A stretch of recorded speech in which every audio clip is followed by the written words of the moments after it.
How to delete your YouTube account on Android device. Hello everyone and welcome to the channel once again. In this video, I'll be showing you some simple steps via which you can delete your YouTube account on your Android device. So without any further ado, let's get started with the video. So first of all, open up your YouTube application and then from the home page, you need to go to the U section located at the bottom right corner. After you tap on it, simply select the option called Google account. It is located at the top.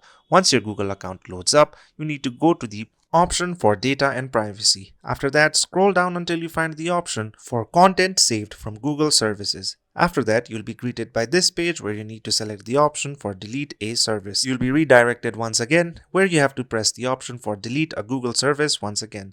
Then tap on continue over here, then select the trash icon next to YouTube. After that, tap on the I want to permanently delete my content option, check the boxes and tap on delete my contact. Write in your Gmail address and confirm and then tap on the option called delete my account. And there you go. It is as simple as that to delete your YouTube account via Android device. I hope you enjoyed the video, and if you'd like to see more content like this, please consider supporting us by subscribing to the channel.